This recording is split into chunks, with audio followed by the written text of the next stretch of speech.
What are we upset about in terms of the border? I'll tell you something that happened. I want to reduce this to the simplest possible story that can be told. But it's not going to be told by me. It's going to be told by David Hepler, something that just happened that illustrates the whole problem. David, where are you? Come on up.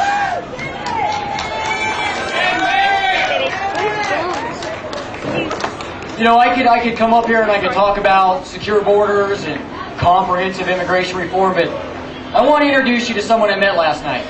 His name is Gary Rayburn. Unfortunately, he's not here with us tonight. He would love to have been here, but I met him last night for the first time as he was laying on the ground. Better? Are we good? Okay, let me start over here. I want to introduce you to a guy, Gary Rayburn. I met him last night as he was laying on the ground on Cave Creek Road. He was on his bike going north on Cave Creek. Car pulled out, hit him.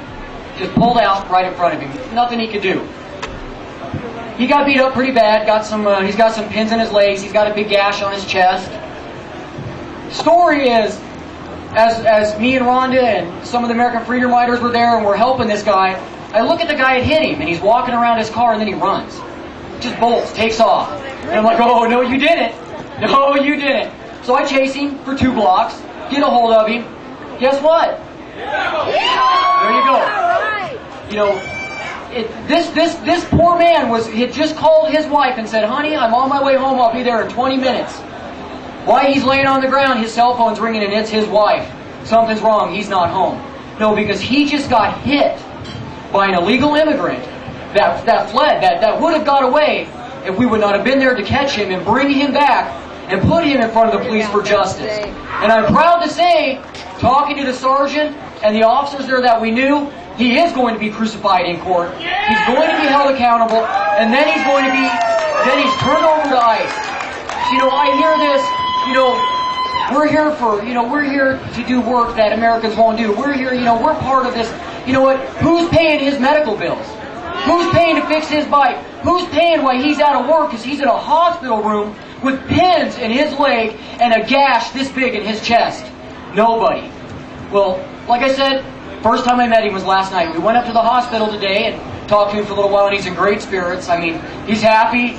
We talked to him, he laughed, told him, sorry about your bike. He goes, that's okay, I got 2 more at home. You know, so he's in good spirits, he's joking, he's laughing around, but he's laying in a freaking hospital bed because someone in this country illegally hit him and then fled. And this happens day in and day out. And it's time that we as Americans stand up. And you know what? We can stand and yell and scream at day labor centers, and we can yell and scream at Home Depots all you want. You got to vote.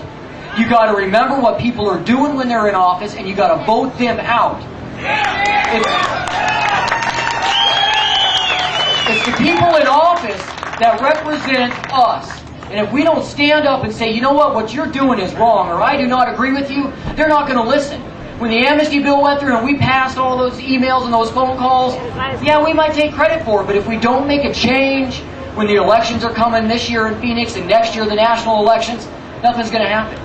You've got to stand up and you've got to take action, and you've got to remember who's in office and who's representing each and every one of you.